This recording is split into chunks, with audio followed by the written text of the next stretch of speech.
हम प्राय क्या सोचते हैं पता है, मेरे घर का ये बच्चा यदि ठीक हो जाता ना तो मेरा घर ठीक हो जाता, मेरे घर का मेरा ये भाई ठीक हो जाता ना तो मेरा घर ठीक हो जाता, यदि ये बात मेरे पिताजी की समझ में आ जाती ना तो मेरा घर ठीक हो जाता।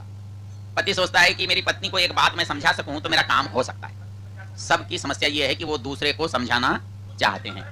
अब एक बात मोटी अकल की इतनी ही करके देख लो कि समझाने चलोगे तो बहुत लोगों को समझाना पड़ेगा। इसका आसान उपाय क्या है, समझ लो यार, वहां एक को ही समझना पड़ेगा, सबको समझाने का झगड़ा मिट जाएगा।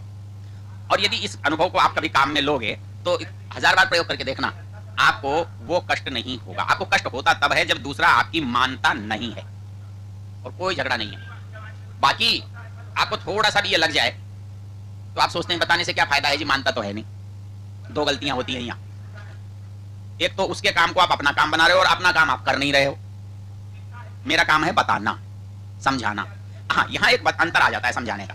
पता है हमारे यहाँ उपनिषदों में बड़ी सुंदर सी कथा आती है, आपने भी सुनी होगी और सुनकर आप चले भी जाते हैं। वो कैसे सुनाते हैं कि बोले एक अश्विनी कुमार हुए हैं, नाम सुना है, देवताओं के वैद्य, देवताओं के वैद्य, उनका नाम था अश्विनी कुमार। 2 भाई थे वो ये जो हमारे दधीची हैं इनकी ऋषि से ज्ञान लेने गए। तो दधीची बोले भैया इंद्र ने ज्ञान देने का मना कर रखा है, इसलिए मैं तुमको यदि ज्ञान दूंगा तो वो भला आदमी मेरा गला ही काट देगा। तो बोले ऐसा करते हैं गुरुजी, गला ही तो काटेगा, हम आपका गला पहले ही काट देते, तो हम आपको दूसरा लगा देते। आप बोले दूसरा लगा देंगे, आपको गणपति पर ऐतराज रहता है ना कि लेकिन कथा तो घोड़े के भी है। घोड़े का सर लगा दिया और उसने घोड़े से उपदेश दे दिया। इंद्र आया, उसने कहा कि ये गलत हो रहा है, तो उसने उसका गला काट दिया, उन्होंने वापस उसका गला रख दिया। तो ये कहानी क्या कहानी हुई, ये कहानी क्या कहानी हुई, कुछ भी कहानी नहीं हुई।